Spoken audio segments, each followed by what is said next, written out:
Asansol Durgapur police commissionerate के कार्यालय में आज डीसी सेंट्रल ध्रुव दास ने प्रेस वार्ता कर कहा कि पुलिस ने पटना से नयन सिंह नामक एक व्यक्ति को गिरफ्तार किया है।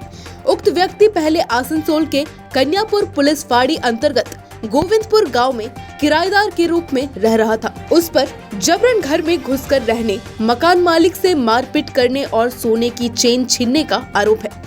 घटना की शुरुआत तब हुई जब नयन सिंह ने अजय देवनाथ के घर में किराए पर रहने के लिए जगह ली थी।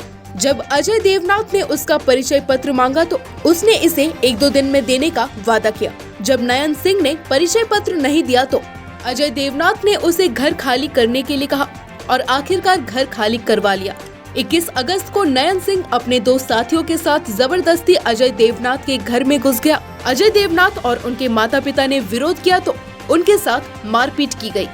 तो 21 আগস্ট একটা কমপ্লেন পাই। কমপ্লেন ছিলেন কন্যাপুর ফাঁড়ির অন্তর্গত গোবিন্দপুর গ্রামে অজয় দেবনাথ।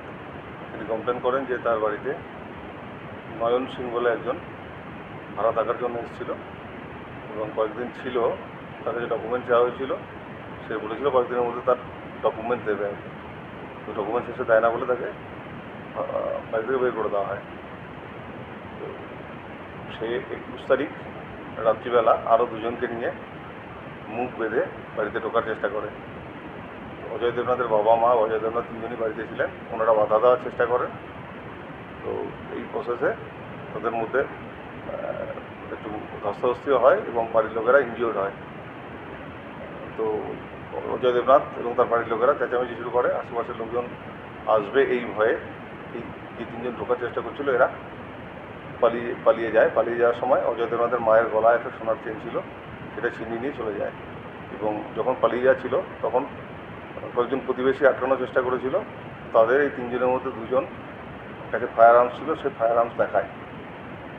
তো আমরা স্পেসিফিক কেস স্টার্ট করি এবং এই নয়ন সিংয়ের ডিটেলস আমরা নিতে শুরু করি। তো আমরা ইনভেস্টিগেশনে এই নয়ন সিং আসানসোল সাউথে কোনো একটা হোটেলে ছিল সেই খবর পাই এবং সেখানে একটা ডকুমেন্টও আমরা পাই। তো সেই অ্যাড্রেস এবং আরও কিছু ইনপুট ছিল, সেই ইনপুটের উপর বেস করে আমরা নয়ন সিংকে পাটনা থেকে অ্যারেস্ট করেছি এবং আমাদের ইনভেস্টিগেশন এখন চলছে। ইনভেস্টিগেশনে আমরা আরও কিছু ইম্পর্টেন্ট ইনফরমেশন পেয়েছি যে নয়ন সিং এবং আরও 2 জন যারা এসেছিলো তারা এখানে কোনো একটা ক্রাইম করার জন্য এসেছিলো এবং তারা বাঁকুড়ার একটা স্পেসিফিক জায়গায় একটা দোকানের আশেপাশে ঘোরাফেরা করেছে। সে দোকানের কিছু ছবিও তুলেছে।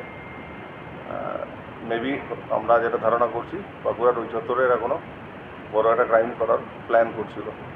আমাদের ইনভেস্টিগেশন এখনও প্রিলিমিনারি স্টেজে আছে। নয়ন সিংকে আমরা অলরেডি কোর্টে ফরওয়ার্ড করে পুলিশ রিমান্ডে নিয়েছি।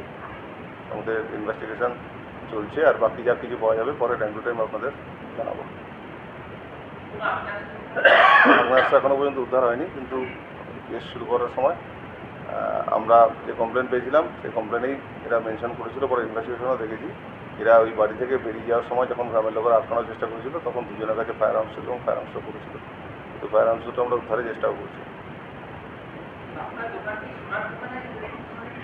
না, সোনার দোকান নয়, এটা একটা আপনার অন্য দোকান আছে।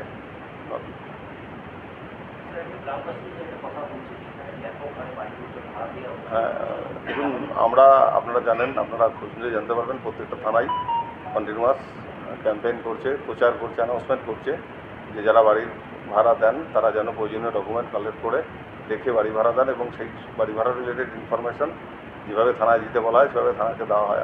আমরা বিভিন্ন জায়গায় ওয়ার্ড মিটিংও করেছি। পুলিশ অফিসাররা গিয়ে ওয়ার্ডের লোকজনদের মিটিং করে বলেছে এবং এখনও আমাদের আপনি কোনো না কোনো থানায় দেখবেন অ্যানাউন্সমেন্ট চলছে। তো এই যে পার্টিকুলার ইনসিডেন্টটা হয়েছে এখানে মানে আমরা একটু সাহস পাচ্ছি যে আমাদের অ্যানাউন্সমেন্ট কাজে আসছে।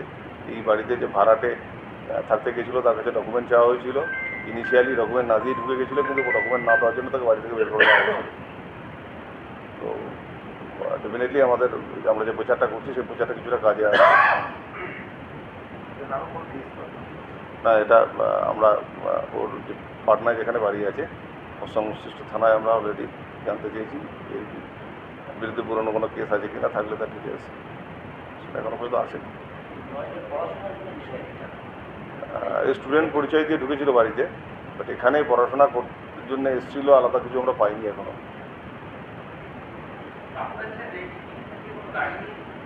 বাঁকুড়া এখান থেকে ওরা মোটরসাইকেল প্রবলি ইউজ করেছে, কিন্তু কোন মোটরসাইকেল কি ইউজ করেছে সেটাও আমরা দেখছি। এখানে কিছু পুরনো মোটরসাইকেল কালেক্ট করার চেষ্টাও করছিল, সে সংক্রান্ত ইনফরমেশন আমাদের কাছে আছে, আমরা সেটাও দেখার চেষ্টা করছি। आसनसोल से सत्यनारायण सिंह की रिपोर्ट।